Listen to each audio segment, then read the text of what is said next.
एक समय की बात है। एक गरीब किसान था जिसका नाम रामू था। रामू के पास थोड़ी सी जमीन थी, लेकिन वह बहुत मेहनत करता था। उसका गुजारा बहुत मुश्किल से चलता था, क्योंकि उसकी जमीन बंजर थी और कुछ भी नहीं उगता था। वह हमेशा सोचता रहता था कि कैसे अपनी किस्मत बदले।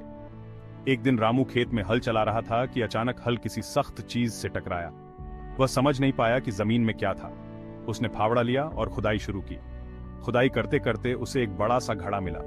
घड़ा मिट्टी से भरा हुआ था और बहुत पुराना दिख रहा था।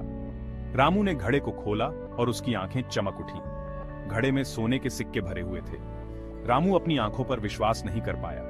उसने तुरंत सारे सिक्के निकाल कर गिने। इतने सारे सोने के सिक्के देखकर उसकी खुशी का ठिकाना नहीं रहा। रामू को समझ में नहीं आ रहा था कि वह क्या करे। वह दौड़ता हुआ अपने घर पहुंचा और अपनी पत्नी को सारी बात बताई।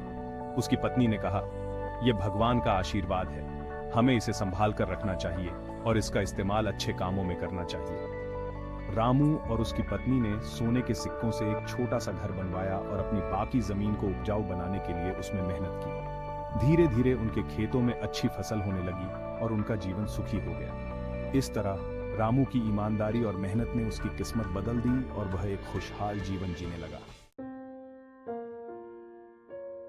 रामू अपने जीवन के कठिन दौर से गुजरते हुए एक दिन अपनी पत्नी के पास बैठा।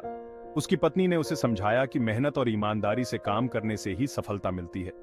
उसने कहा, रामू, हमें अपने काम में मन लगाना होगा और धैर्य रखना होगा। उसकी बातों ने रामू के दिल में एक नई उम्मीद जगाई। समय बीता और रामू ने अपनी पत्नी की सलाह को मानते हुए मेहनत और ईमानदारी से काम किया। धीरे धीरे उसकी मेहनत रंग लाई और उसकी जिंदगी में खुशहाली आ गई। अब रामू और उसकी पत्नी एक संतुष्ट और खुशहाल जीवन जी रहे हैं। अपने